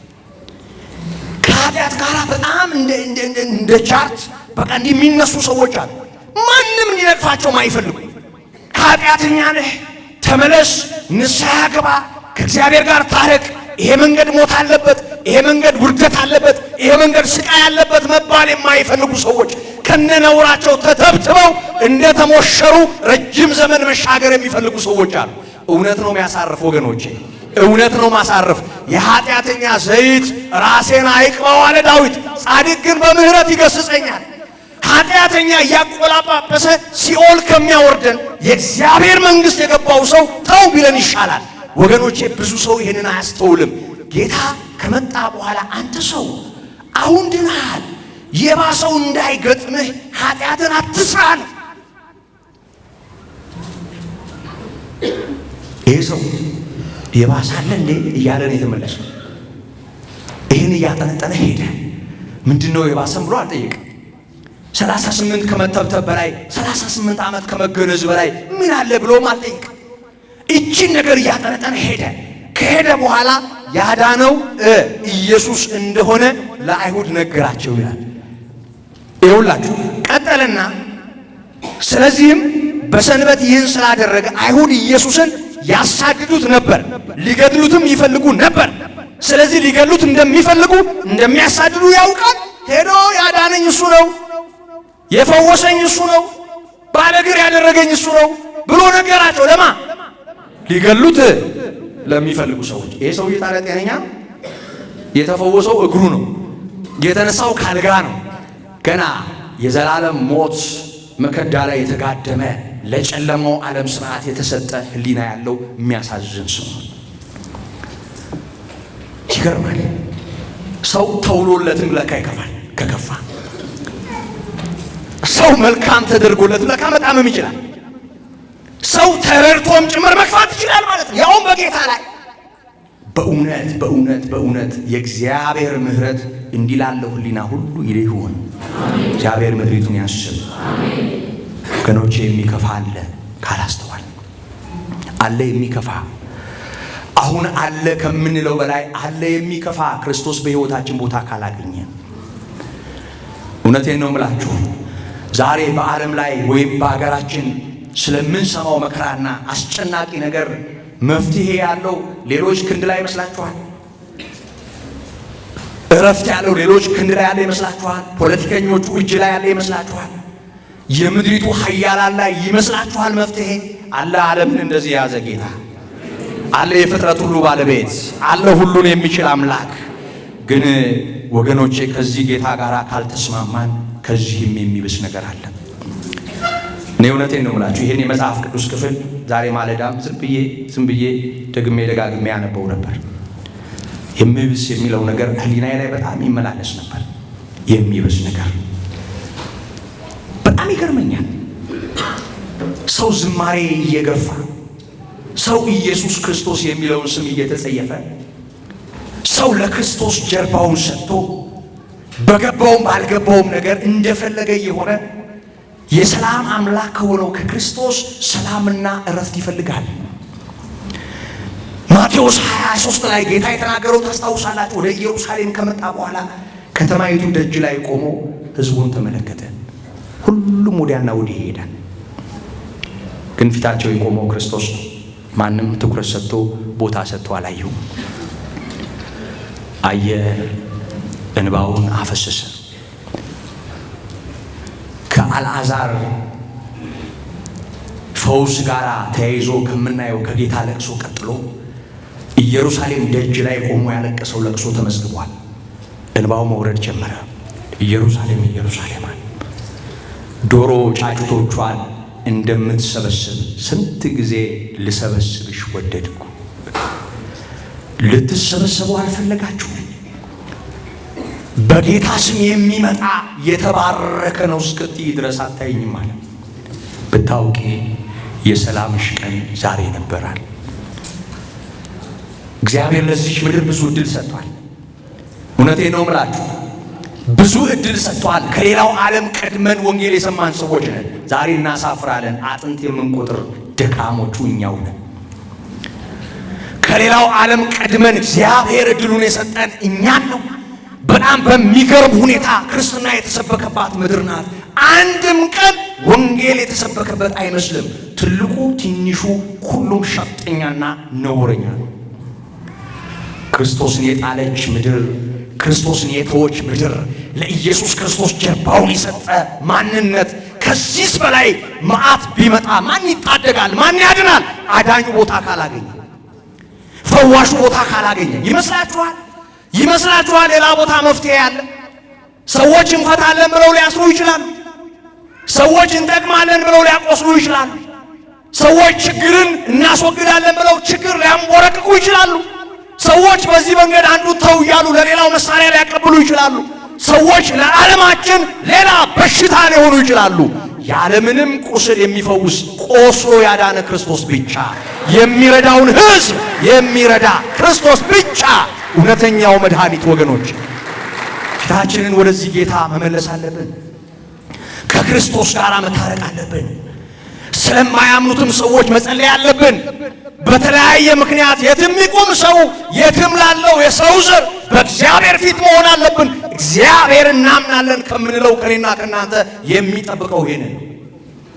ሃይማኖተኛው ከፖለቲከኛው ካልተሻለ፣ ሁሉም እዛና እዚህ ቆሞ ካቀነቀነ፣ ምሕረትና ይቅርታን በጎነትን የሚሰብክ ከሌለ፣ ደግሞ ክፉን ለማሰር ኢየሱስ የሚለውን ስም ይዞ የወጣ በዚህ ጀርባ ያለ ኃይል የታሰረ ይሁን የሚል አገልጋይ ከሌለ እንዴት ሆኖ ክፉ ይታሰራል? ወገኖች ከእያንዳንዱ ክፋት ጀርባ ሰይጣን እንዳለ አታምኑ?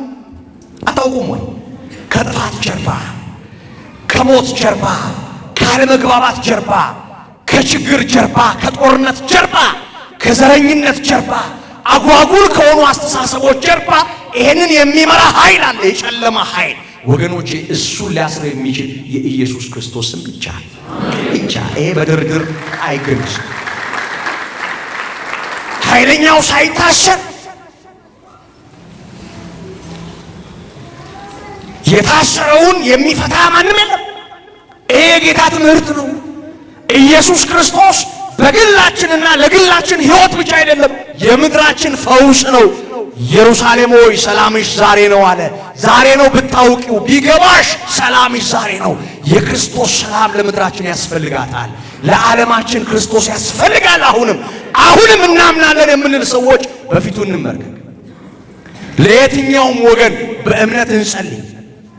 ይሄ ጌታ ታሪክ መለወጥ ይችላል። ልመናችንን ይሰማል፣ ሰላም ይሰጠናል። ካመንን እግዚአብሔር ይችላል። ለእያንዳንዱ እንደ ሥራው መክፈል የሚችል ሕያው አምላክና ዳኛም ጭምር ነው የኛ ጌታ ኢየሱስ ክርስቶስ። ይሄንን ይችላል። አስተውሉ። የሚብሳለ ሰው ካላስተዋለ የሚመልሳለ። ጉዳዩ ያለው እዚህ ውስጥ ነው ወገኖች። አሁን አንተ ድነሃል፣ ልክ ነው። ቆመህ ትሄዳለህ፣ ልክ ነው። ግን ተፈታሃል ወይ? ከኃጢአት እስራት የዘላለም ሕይወት ተስፋህ ነው ወይ? ብትሞት ትድናለህ ወይ? እንደፈለግ ሆነህ ኑር። በስልጣን ከፍ ልትል ትችላለህ። በሀብትም ላይ ልትሆን ትችላለህ። በእውቀትም አንቱ ልትባል ትችላለህ። የትም ኑር፣ ግን ሞትን አሻጋሪው ካንተ ጋር አለ ወይ? ትንሣኤና ሕይወት የሆነው ካንተ ጋር አለ ወይ? ሰላምና ረፍት የሆነው ካንተ ጋር አለ ወይ? የትኛውም ከፍታ ላይ ሁን፣ ከክርስቶስ ጋር ሆነ ይኸውልህ ብትሞት ይሻልሃል ያለ ክርስቶስ ከምትኖር። ኢየሱስ ክርስቶስ ሰላም ነው። አስተውሉ ወገኖቼ። የማታውቁትን አይደለም ምነግራችሁ፣ ግን ታስቡበታላችሁ፣ ትጸልያላችሁ። አሁን ላለው ነገር ጉልበታችሁ መሬት ይነካል። አሁን ላለው ነገር ብቻ አይደለም፣ አሁን እሳት ስለተለኮሰና ችግር ስላለ ብቻ አይደለም። እንዲህስ ባይሆን ሰው ያለ ክርስቶስ መጨረሻው ምን ሊሆን ይችላል? እየዘለልስ ብንኖር፣ እየጠገብስ ብንኖር፣ ቢሳካልንስ፣ በዓለም ላይ አንቱ ብንባልስ፣ በዓለም ከፍ ካሉቱ ብንደረደርስ፣ ኢየሱስ ክርስቶስ ከሌለ ምን ያደርግልናል? መጨረሻው የዘላለም ሞት ከሆነ ወገኖቼ የሚብስ አለ። አሁን ከምናየው ከምንሰማው ይብሳል። የናዝሬቱ ኢየሱስ ቦታ ካላገኘ እሱ ነው ሰላም፣ እሱ ነው እረፍት፣ እሱ ነው ሕይወት። ይኸውላችሁ የትም አትፈልጉት ክርስቶስን። ልባችሁ ውስጥ ፈልጉት፣ አእምሯችሁ ውስጥ ፈልጉት፣ ኑሯችሁ ውስጥ ፈልጉት፣ ጓዳችሁ ውስጥ ፈልጉት። ወዲያ ወዲህ ብለን የምናገኘው አይደለም። ከኛ ጋር የሚኖር ከኛ ጋር እያለ የማናውቀውና የማናስተውለው ያልተሸነፍንለት እሱ ሰላማችን ነው። እንደ ቃል ይሄ ሰው አያችሁ በነፍሱ ገና አልተፈወሰም። ይሄንን ታሪክ ተከትሎ ጌታ የተናገረውን ነገር አስተውሉ። ይኸውላችሁ ኢየሱስ አባቴ እስከ ዛሬ ድረስ ይሰራል፣ እኔም ደግሞ እሰራለሁ ብሎ መለሰላቸው። እንግዲህ ሰንበትን ስለሻረ ብቻ አይደለም፣ ነገር ግን ደግሞ ራሱን ከእግዚአብሔር ጋር አስተካክሎ እግዚአብሔር አባቴ ነው ስላለ፣ ስለዚህ አይሁድ ሊገሉት አብዝተው ይፈልጉ ነበር ይላል። የሰማችሁ ነው ወገኖች፣ አብዝተው ይፈልጉት ነበር። ይሄ የጌታችን የኢየሱስ ክርስቶስ ንግግር ምንን ተከትሎ እንደተነገረ አስተውሉ። ተናጋሪው ጌታ ነው። እንደው ዝም ብሎ ቃል አላወጣም። ምክንያቱም ታሪኩ ከዚህ ከተፈወሰው ሰው ታሪክ ጋር የተያያዘ ነው። ቀጠለና ጌታ አባቴ እስካሁን ይሰራል፣ እኔም እሰራለሁ አለ። አባቱ ስራ እንደጨረሰ ዘፍጥረት ላይ ሰምተን ነበር አይደል? ዘፍጥረት 2 ላይ እንደዚህ ይላል ከቁጥር 1 ጀምሮ ሰማይና ምድር ሰራዊታቸውን ሁሉ ተፈጸሙ።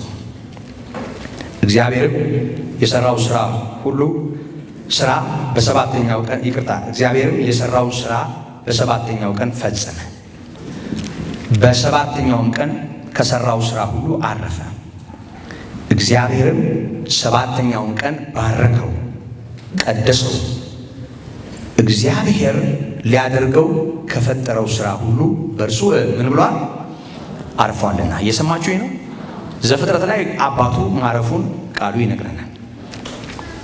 እግዚአብሔር 6 ቀናት ፈጠረ። በስድስተኛው ቀን መጨረሻ ላይ ምዕራፍ 1 ከቁጥር 26 ጀምሮ እንደምናስተውለው በአርአያው በምሳሌው የሰው ልጅ ፈጠረና ካየው በኋላ ደስ አለው። ያንን ሰው በኤደን ገነት አስቀመጠው። የዘፍጥረት 2ኛው ምዕራፍ እግዚአብሔር ማረፉን የሚያሳይ ብቻም ሳይሆን ያረፈበትን ዕለት እግዚአብሔር እንደቀደሰውና 7ኛውን ቀን የሱ እረፍት ሆኖ እንደተቆጠረም ጭምር ይነግረናል። 7ኛው ቀን በእግዚአብሔር ተባርኳል። 7ኛ ነው የሚለው ቀኑ። ይሄ 7ኛ ቀን ክፍት ነው። በሌላ 8ኛ ቀን አልተተካም። እንደኛ አቆጣጠር እሁድ ብለን እንደገና ሰኞ እንደምንል፣ ሰኞ ብለን እንደገና እሁድ እንደምንል ዞሮ በሌላ ቀን አልተተካም። ይሄ ሰንበት ክፍት ነው። የእግዚአብሔር ሰንበት ነው፣ የጌታ ሰንበት። ከዚህ ሰንበት በሌላ ስራና በሌላ ነገር እግዚአብሔር መውጣት አይችልም። ምክንያቱም ስራውን ስለፈጸመ። ከሰንበት እንዴት ይወጣል እግዚአብሔር? እንዴት ሰንበትን ይተዋል እግዚአብሔር? ስራ ጨረስኩ ብሎ ያረፈው እግዚአብሔር እንደገና ምን ሊሰራ በሚቀጥለው ቀን ይነሳል። ምክንያቱም ስራዎቹ አልቀዋል። እግዚአብሔር ፈጽሟል ስራው። ግን የሚያሳዝነው ነገር ወደዚህ የእረፍት ቦታ አንድ እረፍት የሌለው አንድ ቀበዝባዛና ጨለማ የሆነ ኃይል እንዴት እንደመጣ ቃሉ ይናገራል። በኤደን ገነት ይሄ የተረገመ ኃይል በሔዋን ጆሮ መርዝ የሆነ ዘር ዘራ። ይሄ የተረገመ ኃይል አዳምና ሔዋንን ከእረፍታቸው አስወጣቸው። ስለዚህ እግዚአብሔር ያዘጋጀላቸው ክብር ከነሱ ተገፈፈና ሰው በመንፈሱ ምውት ሆነ። ከዛ በኋላ እግዚአብሔር የአዳምን ውድቀት ተከትሎ ለሥራ ተነሳ። አዳምና ሔዋንን እባቡን ምድሪቱን ጭምር ተራገመ። በርግማን ውስጥ ባንተና በሴቲቱ መካከል በዘርህና በዘሯ መካከል ጠላትነትን አድርጋለሁ፣ አንተ ሰኮናውን ትነክሳለህ፣ እሷ አናትህን ይቀጠቅጣል ብሎ ትንቢት የሚመስል ትንቢትም የሆነ ተስፋን ሰጠ። እግዚአብሔር ተነሳ ማለት ነው ለሥራ። የፍጥረትን ታሪክ በተመለከተ እግዚአብሔር ያልጨረሰው ምንም ነገር አልነበረም። ግን የሚያሳዝነው ነገር በሰው ሕይወት ጉዳይ ያለው ነገር አሁንም ገና ያልተጨረሰ ጉዳይ ነው። አሁንም ሰው ተሰርቶ ያላለቀ ተበጅቶ ያላለቀ የእግዚአብሔር ልብ ያላረፈበት ሥራ ሆኖ ተገለጠ። እግዚአብሔር ይህን የሰው ልጅ ለማዳን ሌላ ዕቅድ ይዞ ተነሳ።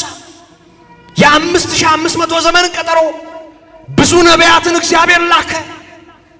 የብሉይ ኪዳን ሥርዓትን አቆመ። የካህናት አገልግሎትን መሰረተ። የጥላውን አገልግሎት ዘረጋ። እግዚአብሔር የሰው ልጆችን ለማሳረፍ እንደገና ተነሳ። እንደገና ሥራ ውስጥ ገባ።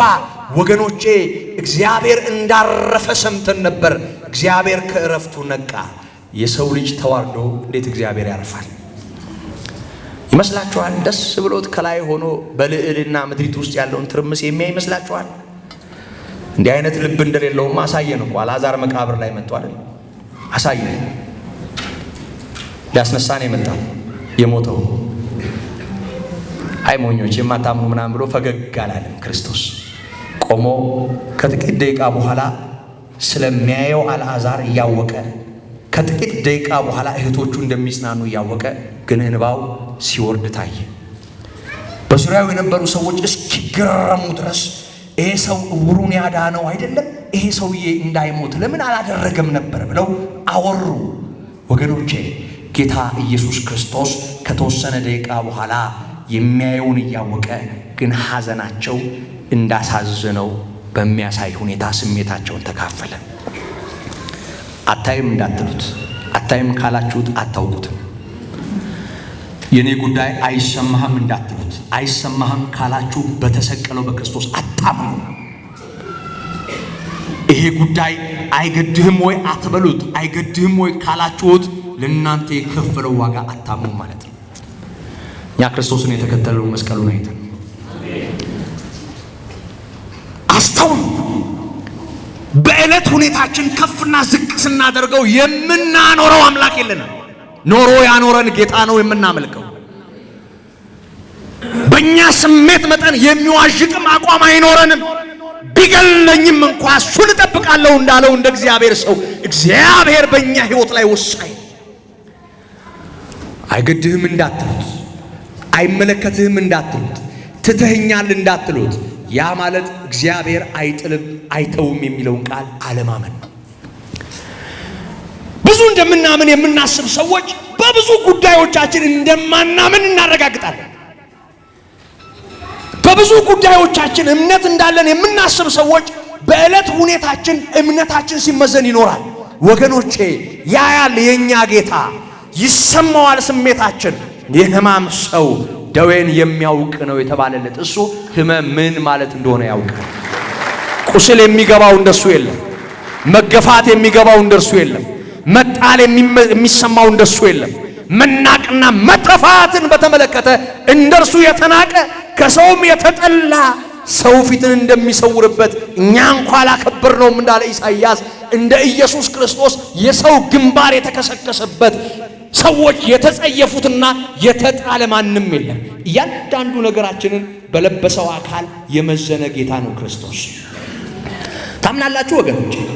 ታምናላችሁ ወይ? ኢየሱስ የሕያው እግዚአብሔር ልጅ ነው። ታምናላችሁ? የሕያው እግዚአብሔር ልጅ የሆነው ስለ እናንተ ሞቷል። ታምናላችሁ? የተሰቀለው ለእናንተ ነው። ታምናላችሁ? የሞተው ለእናንተ ነው ታምናላችሁ? ክርስቶስ ለኔ ደሙን አፍሷል እያሉ አታየኝም ማለት ምን ማለት ነው? አታውቀኝምስ ማለት ምን ማለት ነው? የኔ ጉዳይ ማለትስ ምን ማለት ነው? የኛ ጉዳይ እኮ እሱ ነው። እሱ እኛን ሆኖ እኛ እሱን እንድንሆን ራሱን ሰጥቶናል። ራሱን ከመስጠት በላይ ምን አይነት ፍቅር አለ በዓለም ላይ ወገኖች? ራስን ስለ ወዳጆቹ ከመስጠት ከዚህ የሚበልጥ ፍቅር ለማንም የለውም ነው ያለው። ይሄ ጌታ ዛሬም ያያል። ዛሬም በስራ ላይ ነው። አስተውሉ። ከእረፍቱ ወጥቷል እግዚአብሔር፣ ተነስቷል እግዚአብሔር። እግዚአብሔር በሰንበት ላይ አይደለም ያለው፣ በእረፍት ላይ አይደለም ያለው። ከእረፍት ወጥቷል እግዚአብሔር። ሰንበት አሁን ለእግዚአብሔር አይደለም። እንኳን ለእግዚአብሔር ለኔና ለናንተም ዕለት ሰንበት አይደለም። ዕብራውያን 4 ላይ እንደተጻፈው ለእግዚአብሔር ሕዝብ የሰንበት እረፍት ቀርቶለታል ነው ያለው። ገና ከገባንበት የማንወጣበት እረፍት እግዚአብሔር በእጆቹ ይዞ ይጠብቀናል። ዛሬን ካያችሁ ታጉረመርማላችሁ። ዛሬን ካያችሁ ትነጫነጫላችሁ። ዛሬን ካያችሁ እምነታችሁ ይሸረሸራል። ዛሬን ካያችሁ ትክዳላችሁ። ዛሬን ካያችሁ ትደክማላችሁ። ዛሬም ካያችሁ ከእግዚአብሔር ጋር ትጣላላችሁ። ተመልከቱ የተሰቀለውን ወደ ኋላ ተመልከቱ። የፊታችንን እረፍት ነው ኢየሱስ ክርስቶስ፣ እረፍት ነው። እዩት፣ እሱን የተሰቀለውን ሕይወት የሆነውን እውነት የሆነውን እዩት። እሱ እረፍት ነው። አባቴ እስካሁን ይሰራል፣ እኔም እሰራለሁ። እኔም እሰራለሁ። ምንድን ነው የሚሰራው? ይኸውላችሁ ከኃጢአት ጋር የተያያዘ ምክር ነው የመከረው። ከኃጢአት ጋር የተያያዘ ከበደል ጋር የተያያዘ መልእክት ነው ያስተላለፈው ጌታ። ከዚህ ጋር የተያያዘው መልእክት ከነገረ በኋላ ሰውየው እንደ ክፋቱ ሄደ ሊናገር ወሬ ሊያቀጣጥልና የካህናት አለቆችን በክርስቶስ ላይ ሊያስነሳ ሄደ። ጌታ አሁንም በስራ ላይ ነኝ አለ። እግዚአብሔር በስራ ላይ ነው። እየሰማችሁ ነው? እየሰማችሁ ነው? ክርስቶስ በስራ ላይ ነው። አባቴ እስከዛሬ ይሰራል፣ እኔም እሰራለሁ ነው። እስከዛሬ እየሰራ ነው። ታዲያ ዓለም እንዲህ የተናጠች ያርፋል ብላችሁ ታስባችሁ? እሱ ምኑን ፍቅር ሆነ? ዓለም በዘላለም ሞት ጨለማ ውስጥ ሆኖ ዛሬም ሱሰኞች፣ ዛሬም ነውረኞች፣ ዛሬም ነፍሰ ገዳዮች፣ ዛሬም ሐሜተኞች፣ ዛሬም በተለያየ አይነት ርኩሰትና ጨለማ ውስጥ ሰው እየኖረ የሰው ልጅ ፍቅር አስገድዶት ወደዚህ ዓለም የመጣው ጌታ እንዴት ባለ ሁኔታ ያርፋል?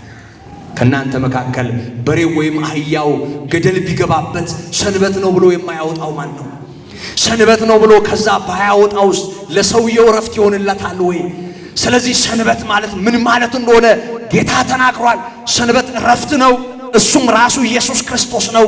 ወገኖቼ ይሄ እረፍት የሆነው ጌታ ዛሬም በስራ ላይ ነው ያለው። ይሰራል። የኛ ጌታ ይሰራል። እሱ ስለሰራ ነው እኛም የተረፍነው አይደል? እሱ ስለሰራ ነው እኛም የተሰበሰብነው። እሱ ስላልዛለ ነው ይሄው በምህረትና በከለላ ውስጥ የቆምነው። በማንም ቸርነት አይደለም፣ ኢየሱስ ክርስቶስ ከኛ ጋር ስላለ ነው። አባቴ ይሰራል፣ እኔም ደግሞ እሰራለሁ። ይህንን ተናገረ። አብ ከስራ ገና እንዳላረፈ ያንን ተከትሎ ወልድ እየሰራ እንደሆነ ጌታ ተናገረ።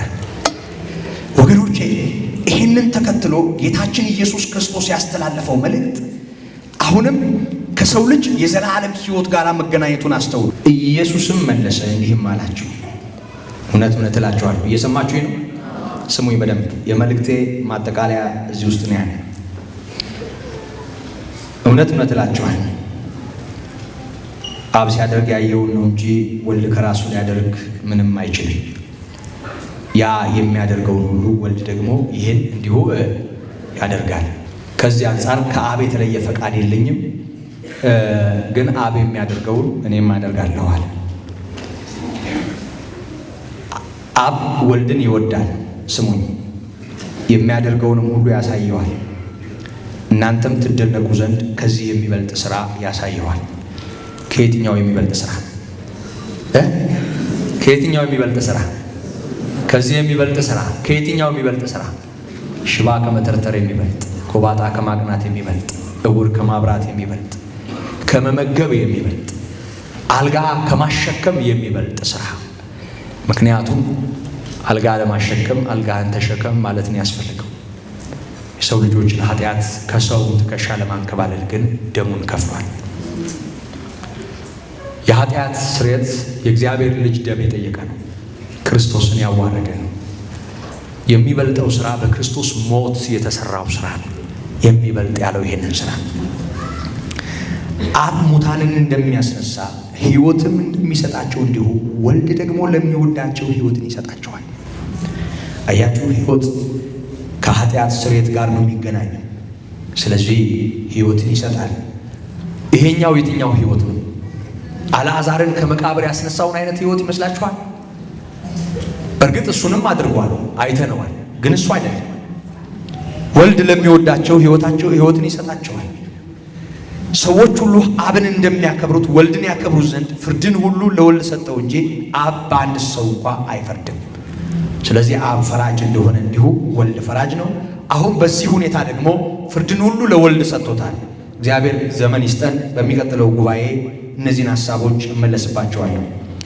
ወልድን የማያከብር የላከውን አብን አያከብርም። እውነት እውነት እላችኋለሁ ቃሌን የሚሰማ የላከኝንም የሚያምን የዘላለም ሕይወት አለው። እየሰማችሁኝ ነው? ትገረማላችሁ። አልጋ ስለማሸከም ትገረማላችሁ። ጎባጣ ስለማቅናት። እኔ እኮ የመጣሁት ሕይወት ልሰጣችሁ ነው። ሕይወቴን ከፍዬ ሕይወታችሁን ላተርፍ። ጥብርያዶስ ስለበላችሁት እንጀራ ትገረማላችሁ። ጌንሴሬት ስላያችሁት አሳ ትደነቃላችሁ። ይሄ ነው የሚገርማችሁ። እኔ እኮ ሕይወት ነው ልሰጥ የመጣሁት። ሕይወቱን የሰጠንን ጌታ፣ ነፍሱን የከፈለውን ጌታ በኑሮና በሕይወታችን ዙሪያ ባለው ነገር አለህ የለህም እንለዋለን። ወገኖቼ ሕይወት ነው ኢየሱስ ክርስቶስ ሕይወቱን ሰጥቶናል። እየሰማችሁኝ ነው ወገኖቼ? በደንብ አድርጋችሁ ስሙ። ሕይወት አለን ብላችሁ የምታምኑ ሰዎች በደንብ አድርጋችሁ ስሙ። ሕይወት እንዲኖረን መስፈርቱ ይሄ ነው። ቃሌን የሚሰማ እግዚአብሔር ይመስገን። ይኸው ቃል እየሰማን ነው። እግዚአብሔር ይመስገን ቃል እየሰማን ነው። እየሰማችሁ ነው ወገኖቼ? ቃሌን የሚሰማ ምንድነው እያደረግን ያለ ነው? ምንድነው እያደረግን ያለ ነው? ምንድነው እየተካፈልን ያለ ነው? ቃል አይደል? የእግዚአብሔርን ቃል ቃሌን የሚሰማ የላከኝንም የሚያምን እግዚአብሔር አብ ልኮኝ እንደመጣው የአብ ልጅ እንደሆንኩ የሚያምን የዘላለም ሕይወት አለው። ክብር ለስሙ ይሁን። የዘላለም ሕይወት አለው። እግዚአብሔር ይመስገን። የዘላለም ሕይወት፣ የማይጠፋ ርስት፣ የዘላለም ከፍታ ቃሉን በመስማት በላከው በማመን የሚገኝ ጸጋ። ይህንን እንዲሁ በጸጋ ላይ ጸጋ ተሰጥቶን አግኝተነዋል። ምስጋና ለስሙ ይሁን። ቀጠልና ከሞት ወደ ሕይወት ተሻገረ እንጂ ወደ ፍርድ አይመጣም። እግዚአብሔር ይመስገን። ከሞት ወደ ሕይወት ተሻገረ እንጂ ወደ ፍርድ አይመጣም። እውነት እውነት እላችኋለሁ ሙታን የእግዚአብሔርን ልጅ ድምፅ የሚሰሙበት ሰዓት ይመጣል። እርሱም አሁን ነው። የሚሰሙት በሕይወት ይኖራሉ። ምስጋና ለስሙ ይሁን። ሙታን የእግዚአብሔርን ልጅ ድምፅ የሚሰሙበት ዘመን ይመጣል። እሱም አሁን ነው። የእግዚአብሔርን ልጅ ድምፅ ሰምተናል። የኢየሱስ ክርስቶስን ቃል ሰምተናል። የምስራቹ ወደኛ ጆሮ ደርሷል። እኛ የእግዚአብሔርን ቃል እያነበብን ነው። ቃሌን የሚሰማ በላከኝ የሚያምን የዘላለም ሕይወት አለው። ከሞት ወደ ሕይወት ተሻገረ እንጂ ወደ ፍርድ አይመጣም ነው ያለው። ክብር ለእግዚአብሔር ይሁን። ስለዚህ ቃሉን ሰምተናል። የዘላለም ሕይወት አለን። ክርስቶስ በሞቱ ይህንን አድርጎልናል። የሚበልጠውን አድርጎልናል። ስለዚህ ወገኖቼ ከሞት ወደ ሕይወት የተሻገርን እኛ ያመለጥንን እኛ ብንኖርም የጌታ ብንሞትም የጌታ ነን። ከጌታ ጋር እንኖራለን። እግዚአብሔርን አለህ የለህም ሳንለው እንኖራለን። የሕይወታችን ጌታ ነው። በሕይወት ሕይወቱን የሰጠን ጌታ ነው። ይህንን ላደረገልን ለእርሱ ክብር ይሁን። ተዋርዶ ላከበረን ለእርሱ ክብር ይሁን። ሞቶ ሕይወት ለሆነን ለእርሱ ክብር ይሁን። ራሱን ጥሎ ላነሳን ለእርሱ ክብር ይሁን። በደም ተዥጎርጉሮ ኃጢአታችንን ላጠበ ለእርሱ ክብር ይሁን። እሱ ከአብ ተልኮ መጥቶ እኛን ላተረፈ ምስጋናና ክብር ውዳሴና አምልኮ ለስሙ ይሁን። እግዚአብሔር ይመስገን ሕይወት አለን። እግዚአብሔር ይመስገን ሕይወት አለን። እግዚአብሔር ይመስገን ሕይወት አለን። የዘላለም ሕይወት አለን። የዘላለም ሕይወት አለን። የዘላለም ሕይወት በፍጹም ምሕረትና ጸጋ በፍጹም በጎነት ይህን ቸርነት ላደረገልን በሕይወት እንድንኖር ራሱን ለሰጠን ጌታ ምስጋናና ክብር ይሁን። ምስጋናና ክብር ይሁን። እግዚአብሔር ይመስገን፣ እግዚአብሔር ይመስገን፣ እግዚአብሔር ይመስገን። ሰምታችኋል ማለት ነው። እግዚአብሔር ይመስገን። የመጨረሻ መልእክቴ ነው። ስሙ። አዳም ሲሞት መጀመሪያ የሞተው በመንፈስ ነው። ታውቃላችሁ አይደል? እየሰማችሁ ነው? ስሙኝ በደንብ አድርጋችሁ። የመጨረሻ መልእክቴ ነው። አዳም ሲሞት የሞተው መጀመሪያ በምንድን ነው? በመንፈስ ነው። መንፈሱ ነው ምውት የሆነው። ይኸውላችሁ በበላህ ቀን ትሞታለህ ነው ያለው።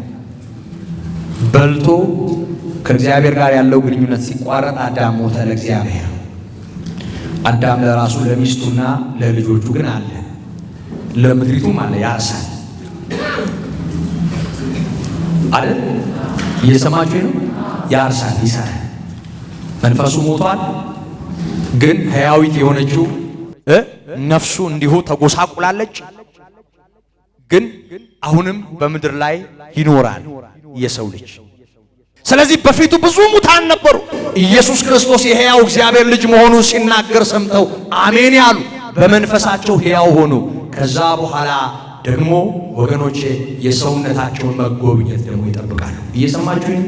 እየሰማችሁኝ ነው? ይኸውላችሁ መጀመሪያ ሰው በመንፈስ ነው መነሳት ያለበት፣ በነፍሱ ነው መዳን ያለበት። አሜን ብሎ ማምለጥ ነው ያለበት። ያደረገልን ይህንን ነው።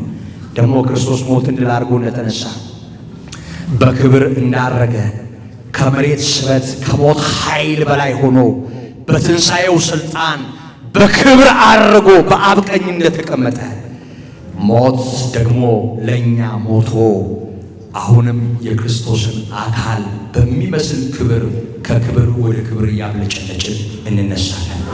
ይሄ ተስፋችን፣ እግዚአብሔር ይመስገን። ይሄ ተስፋችን ነው። ይሄ ተስፋ የሌለው ሰው ምስኪን ነው። መጀመሪያ በእምነት እንነሳለን፣ ከዚያ በአካል እንነሳለን። መጀመሪያም የሆነው እንደሱ ነው። ሰው በመንፈስ ሞተ፣ በአካል እንደገና ሞተ። አሁን በመንፈስ ተነሳ፣ ደግሞ በአካል እንነሳለን። ያ እስኪሆን ድረስ ይህ አካል ይቆሳል፣ እንዳትገረሙ። ይህ አካል ይታመማል፣ እንዳትገረሙ። ይህ አካል ሰው ሰራሽና ተፈጥሯዊ አደጋ ይደርስበታል፣ እንዳትገረሙ። ይህ አካል ይራባል፣ ይጠማል፣ እንዳትገረሙ። ይህ አካል ይቆስላል፣ ይወድቃል፣ እንዳትደነቁ። ይራባል፣ ይጠማል፣ እንዳትገረሙ። የነፍሳችሁን መዋጀት አስተውሉ። መጀመሪያ በነፍሳችሁ ማምለጣችሁ ላይ እርፍ በሉ። ከዚያ በኋላ ይሄ አካል ከትንሣኤ በኋላ ነው ማያመልጠው። ከዛ በኋላ አይራብም፣ ከዛ በኋላ አይጠማም፣ ከዛ በኋላ አይቆስልም። ከዚያ በኋላ ትርምስ ያለበት የዓለም መልክ ሁሉ ፈጽሞ ይለወጣል። ሁሉን አዲስ ያደርጋል ጌታችን።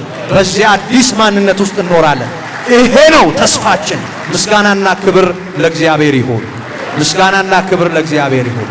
የሰላም አምላክ እግዚአብሔር ይሄንን ሰላም፣ ይሄን የመስቀል ሰላም፣ ይሄን በደም የተረጋገጠ ሰላም በልባችን ያፍስስልን።